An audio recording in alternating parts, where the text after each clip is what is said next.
Radio मिर्ची presents एक पुरानी कहानी। अब सुनिए सादत हसन मंटू का अफसाना तमाशा, प्रोड्यूस्ड बाय अंकित शर्मा और आवाज है आरजे साइमा की।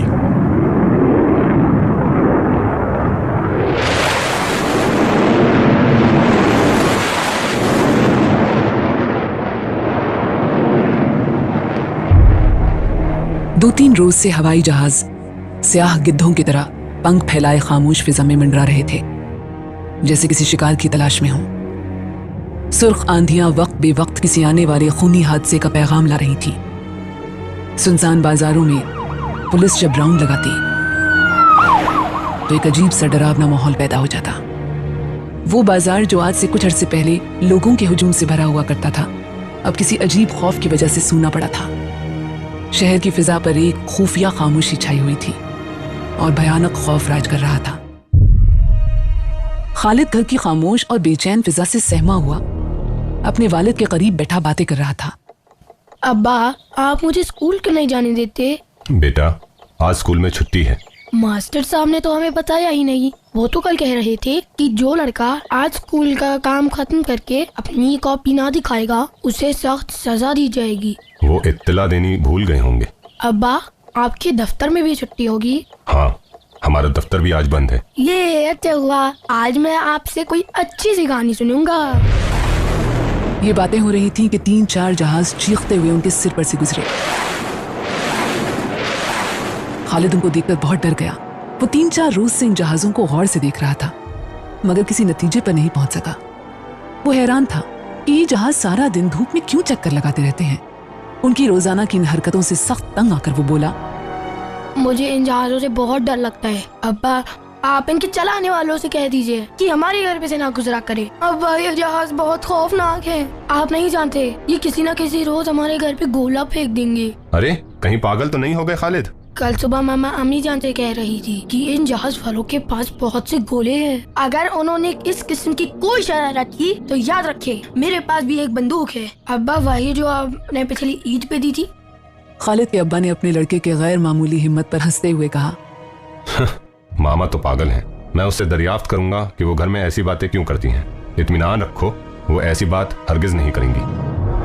अपने वालिद से बातें करके खालिद अपने कमरे में चला गया और हवाई बंदूक निकालकर निशाने लगाने की कोशिश करने लगा, ताकि अगर किसी रोज हवाई जहाज वाले गोले फेंकी तो उसका निशाना न चूक जाए और वो पूरी तरह बदला ले सके। काश इंतकाम का यही नन्हा जज्बा हर शख्स में पैदा हो जाए। इसी अरसे में जबकि एक नन्हा बच्चा बदला लेने की फिक्र में डूबा हुआ तरह तरह के मंसूबे बांध रहा था, घर के दूसरे हिस्से में खालिद का अब्बा अपनी बीवी के पास बैठा हुआ मामी को हिदायत कर रहा था कि वो आगे से घर में इस किस्म की कोई बात ना करें जिससे खालिद को दहशत होती है। मामी को और बीवी को इस किस्म की ताकीद करके वो अभी बड़े दरवाजे से बाहर जा रहा था कि नौकर एक भयानक खबर लाया कि शहर के लोग बादशाह के मना करने पर भी शाम के करीब एक आम जलसा करने वाले हैं। ये उम्मीद की जाती है कि कोई ना कोई दुर्घटना जरूर होगी। खालिद का अब्बा यह खबर सुनकर बहुत खौफजदा हुआ। अब उसे यकीन हो गया कि माहौल का गैर मामूली सुकून, जहाजों की उड़ान, बाजारों में एक अजीब सी खामोशी, पुलिस का बार बार चक्कर लगाना, लोगों के चेहरों पर उदासी का आलम और खूनी आंधियों की आमद किसी खौफनाक हादसे के आसार थे। वो हादसा किस किस्म का होगा यह खालिद के अब्बा की तरह किसी को भी मालूम न था। सारा शहर एक खौफ से लिपटा हुआ था। बाजार जाने के ख्याल को तर्क करके खालिद का अब्बा भी कपड़े भी नहीं बदल पाया था कि जहाजों का शोर बुलंद हुआ। वो सहम गया। उसे लगा जैसे सैकड़ों इंसान एक ही आवाज में दर्द की शिद्दत से कराह रहे हैं। खालिद जहाजों का शोरगुल सुनकर अपनी हवाई बंदूक संभालता हुआ कमरे से बाहर दौड़ाया और उन्हें गौर से देखने लगा, ताकि वो जिस वक्त गोला फेंकने लगे तो वो अपनी हवाई बंदूक की मदद से उन्हें नीचे गिरा दे। इस वक्त इस 6 साल के बच्चे के चेहरे पर मजबूत इरादे और इंतकाम साफ मौजूद था। अपनी कम हकीकत बंदूक का खिलौना हाथ में थामे वो एक वीर सिपाही को शर्मिंदा कर रहा था। मालूम होता था कि वो आज इस चीज को जो उसे अरसे से खौफजदा कर रही है मिटाने पर तुला हुआ है। खालिद के देखते देखते एक जहाज से कुछ चीज गिरी। वो कागज के छोटे छोटे टुकड़े जैसे थे। गिरते ही वो टुकड़े हवा में पतंगों की तरह उड़ने लगे। इनमें से चंद खालिद के मकान की छत पर भी गिरे। खालिद भागता हुआ ऊपर गया और कागज उठाकर अपने वालिद के पास ले गया। अब्बा जी, मामा सचमुच झूठ बोल रही थी। जहाज वालों ने गोले नहीं कागज फेंके हैं। खालिद के अब्बा ने वो कागज लेकर पढ़ना शुरू किया तो रंग सफेद हो गया। होने वाले हादसे की तस्वीर उसे साफ तौर पर नजर आने लगी।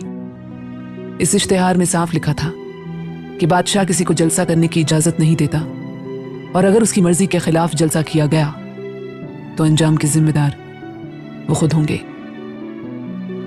अपने वालिद को इश्तेहार पढ़ने के बाद इस कदर हैरान देखकर खालिद ने घबराते हुए पूछा, अब्बा, इस कागज में ये तो नहीं लिखा कि वो हमारे घर पे गोले फेंकेंगे।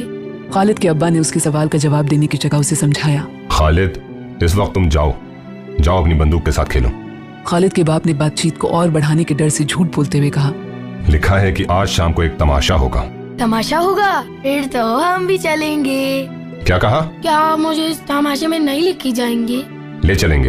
अब जाओ और जाकर खेलो। बाजार में आप जाने नहीं देते।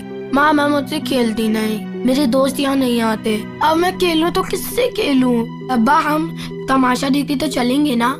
किसी जवाब का इंतजार किए बगैर खालिद कमरे से बाहर चला गया और अलग अलग कमरों में आवारा फिरता हुआ अपने वालिद की बैठक में पहुंचा, जिसकी खिड़कियां बाजार की तरफ खुलती थीं। खिड़की के करीब जाकर वो बाजार की तरफ देखने लगा तो क्या देखता है कि बाजार में दुकानें बंद हैं मगर आना जाना जारी है। लोग जलसे में शामिल होने के लिए जा रहे थे। वो सख्त हैरान था कि दुकानें क्यों बंद रहती हैं। इस मसले के हल के लिए उसने अपने नन्हे दिमाग पर बहुत जोर दिया मगर कोई नतीजा न निकाल सका। बहुत सोचने के बाद उसने सोचा कि लोगों ने वो तमाशा देखने की खातिर जिसके इश्तेहार जहाज बांट रहे थे दुकानें बंद रखी हैं। अब उसने ख्याल किया कि वो कोई निहायत ही दिलचस्प तमाशा होगा जिसके लिए तमाम बाजार बंद है। इस ख्याल ने खालिद को सख्त बेचैन कर दिया और वो उस वक्त का बेकरारी से इंतजार करने लगा जब अब्बा उसे तमाशा दिखाने ले चलेंगे। वक्त गुजरता गया, वो खूनी घड़ी करीब आती गई। तीसरे पहर का वक्त था। खालिद, उसका बाप और माँ सहन में चुप बैठे एक दूसरे को खामोश निगाहों से ताक रहे थे। हवा सिसकियां भरती चल रही थी। तड़ तड़ की आवाज सुनते ही खालिद के बाप के चेहरे का रंग कागज की तरह सफेद हो गया। जबान से मुश्किल से इतना ही कह सका, गोली। खालिद की बेहद डरी हुई माँ एक शब्द भी मुंह से न निकाल सकी। गोली का नाम सुनते ही ऐसा मालूम हुआ जैसे उसकी छाती में गोली उतर रही है। खालिद इस आवाज को सुनते ही अपने वालिद की उंगली पकड़कर कहने लगा, अब्बा जी चलो चले, तमाशा तो शुरू हो गया है। खालिद के बाप ने अपने खौफ को छुपाते हुए कहा, कौन सा तमाशा?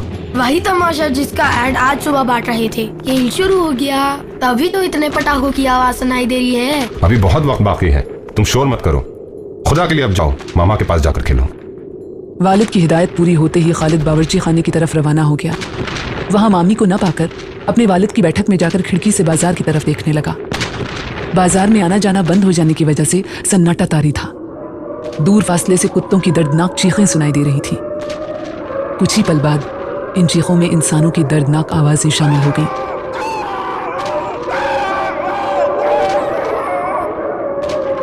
खालिद किसी को कराहते सुनकर बहुत हैरान हुआ। अभी वो इस आवाज को ढूंढने की कोशिश कर ही रहा था कि चौक में उसे एक लड़का दिखाई दिया जो चीखता चिल्लाता भागता चला रहा था। खालिद के कमरे के ठीक सामने वो लड़का लड़खड़ा कर गिरा और गिरते ही बेहोश हो गया। उसकी पिंडली पर गहरा जख्म था जिससे धड़ाधड़ खून निकल रहा था। ये मंजर देखकर खालिद बहुत खौफजदा हुआ। भागकर अपने वालिद के पास गया और कहने लगा, अब्बा अब्बा, बाजार में एक लड़का गिर पड़ा है, उसकी टांग से बहुत खून निकल रहा है। या अल्लाह। खालिद का बाप ये सुनते ही खिड़की की तरफ गया और देखा कि वाकई एक नौजवान बाजार में औंधे मुंह पड़ा है। बादशाह के खौफ की वजह से किसी में इतनी हिम्मत नहीं थी कि उस लड़के को सड़क पर से उठाकर सामने वाली दुकान के पट्टे पर लिटा दे। अब्बा अब्बा, इस लड़के को किसी ने पीटा है। खालिद का बाप हाँ में सिर हिलाता कमरे के बाहर चला गया। अब खालिद कमरे में अकेला रह गया। वो सोचने लगा कि इस लड़के को इतने बड़े जख्म से कितनी तकलीफ हुई होगी, जबकि एक बार उसे चाकू चुभने से ही पूरी रात नींद नहीं आई थी। उसके बाप और उसकी माँ तमाम रात उसके सिराने बैठे रहे थे। इस ख्याल के आते ही उसे ऐसा मालूम होने लगा कि जैसे वो जख्म खुद उसकी पिंडली में है और उसमें बहुत तेज दर्द है। एकदम से वो रोने लगा। खालिद के रोने की आवाज सुनकर उसकी माँ दौड़ती दौड़ती आई और उसको गोद में लेकर पूछने लगी, मेरे बच्चे क्यों रो रहा है? अम्मा, उस लड़की को किसी ने मारा है क्या? शरारत शरारत की होगी उसने बेटा। मगर स्कूल में तो छड़ी से सजा देते हैं, खून तो नहीं निकालते। छड़ी जोर से लग गई होगी। तो उस लड़की के अब्बा उसके टीचर से गुस्सा नहीं होंगे जिसने इस लड़के को ऐसे मारा है? एक दिन मास्टर साहब ने मेरे कान खींच के लाल कर दिए थे, तो अब्बा ने प्रिंसिपल से शिकायत लगाई थी उनकी। इस लड़के का मास्टर बहुत बड़ा आदमी है बेटा। अल्लाह मियाँ से भी बड़ा? नहीं, उनसे छोटा है। तो फिर वो अल्लाह मियाँ के पास शिकायत करेगा। अब देर हो गई है, चलो सोएं। अल्लाह मियाँ, मैं दुआ करता हूँ कि उस मास्टर को जिसने इस लड़के को पीटा है अच्छी तरह सजा देना, और इस छड़ी को छीन लो जिसके इस्तेमाल से खून निकल आता है। मैंने पहाड़े याद नहीं किए, इसलिए मुझे डर है कि कहीं वही छड़ी मेरे उस्ताद के हाथ ना आ जाए। अगर तुमने मेरी बात नहीं मानी तो फिर मैं भी तुमने नहीं बोलूँगा। सोते वक्त खालिद दिल ही दिल में ये दुआ मांग रहा था।